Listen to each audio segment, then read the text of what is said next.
everybody. Welcome to the Ever-Growing Chef. My name is Brian Kaner. This is episode number 2. We're very excited to have you here. We'd like to take a moment, talk a little bit about in our first episode what was so important and how that relays into episode 2. But in episode 1, we did knife sharpening, and that's going to be really, really important because today we're learning knife skills. And if we learned anything in the last video, we know that, hey, knives are very dangerous when they're dull. So make sure you got your knife here today. Right here is a great tool. This is a honing tool. And basically what happens is when you cut with your knife, you got a little edge on the very edge that just kind of goes one side or the other. So what we do is we just go backwards and passing through all the way through the blade on one of the sides so you get a nice good edge on your knife. And once you kind of have that, you'll feel it. You'll pull on your thumb just a little bit. Perfect. So today let's talk a little bit about knife skills. I got some vegetables here in front of me, and these are going to be some of the ingredients that we're using in the corn chowder. So let's just kind of talk a little bit about what we're doing here today. So it is important to know how to use your knife just as much as it is important to know how to use your stove, or it is to use your refrigerator, right? Your knife is one of the most essential tools in the kitchen. So let's talk a little bit about best practices. So we got our knife, beautiful knife here. The way we are going to hold our knife is we are going to take our thumb, I'll show you down here, we're going to take our thumb and our index, and we are going to control that blade right there when we are cutting. Okay, so you'll see I have control when I cut. I got my finger here, my thumb on the other side, be able to see it from that camera as well. And that is going to give us the most efficient way of cutting consistently.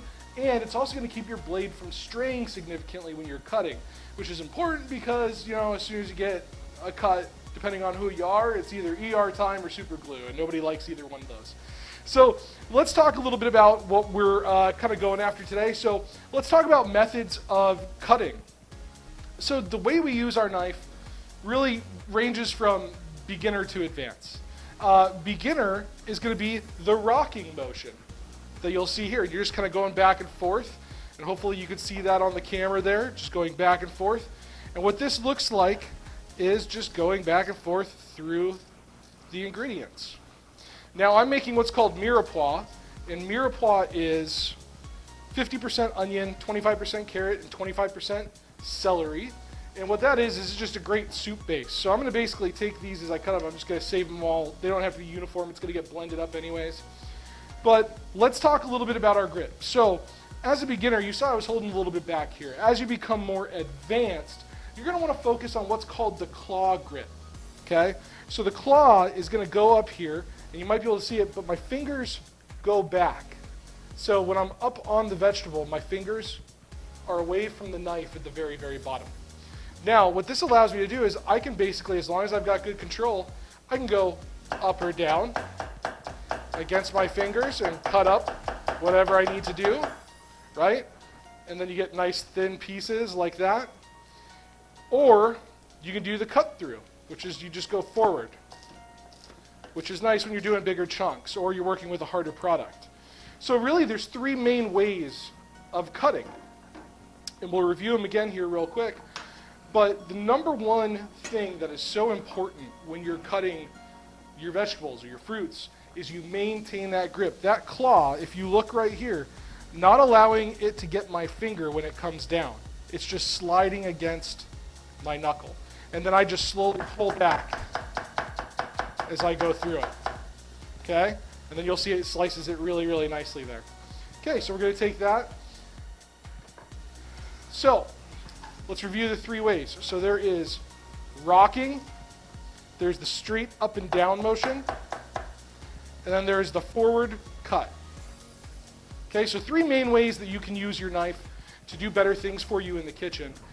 And what we'll kind of talk about a little bit is, then we have foods like carrots.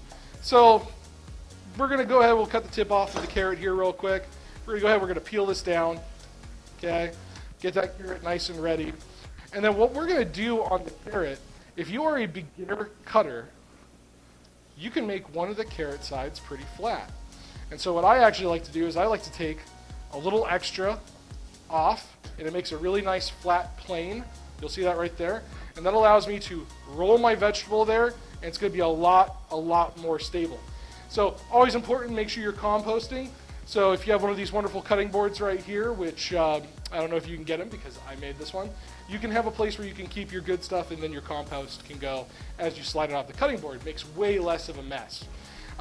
So basically, you can see here, I've got a nice firm cutting surface. Now, if I wanted to cut it this way, I could easily cut it, right? But up and down,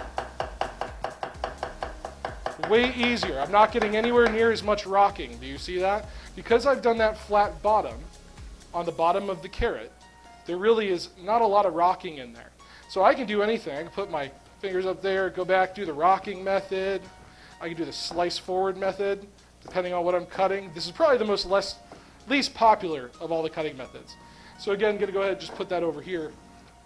But then we want to talk about, well, how do we make like a carrot matchstick? Or julienne is really the good question here. And what we got to do is, if you're wanting to cut into strips, well, you're going to have a little bit of waste.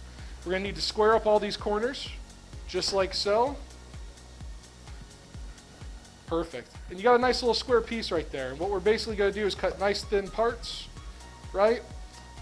Nice little thin parts. We're going to try to get them as easy as possible and even. And then I'm just going to cut them completely like that. And what's nice about this is, if I'm going for a nice small dice or something like that, I can actually take all these, line them up. This is a little bigger than a julienne, but I'm just doing it for example purposes. You can just line these up like that and cut just like so. And look at that, you're going to get a nice fine dice all the way through. Perfect. Okay, so we're going to take that. That's really good if you're making like a soup and you want some really good consistency in there. Let's talk about one of the harder ones to do. Let's talk about dicing in form. And these right here, we're not going to have any waste, because that food product right here, like I said, it doesn't have to be good. It's just going in. It's going to get blended up. We're using it as a base. So I'm going to put all that in there. Okay. Now let's talk about onions. So onions, man, these are kind of a pain in the butt. You can see how nice my knife just slides through there. I'll put that in the compost there. And then I'm going to cut it in half. So I cut the top off there, and now I'm cutting it in half.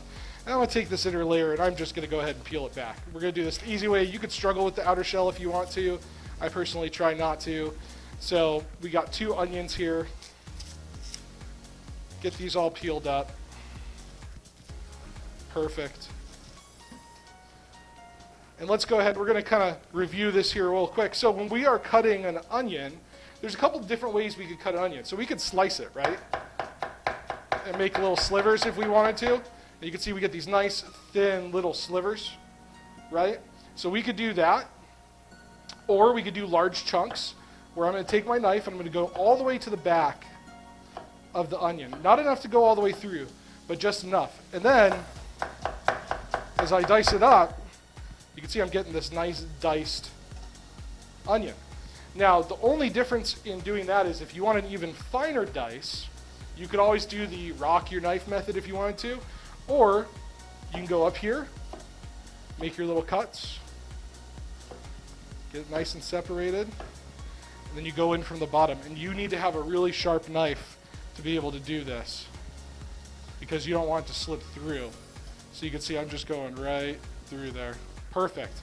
And now I've cut it 2 ways, and now when I cut it up, I mean, look, that is just like a perfect, if you're going to put that on like a hot dog or something like that, this is great if you're putting it into a soup, right? So really great opportunities for knife cutting. So I hope you really enjoyed this video. If you want, feel free to replay it. But like I said, there's a couple different things that we want to go over and just make sure that we are covering. And really, a lot of it is that hand grip.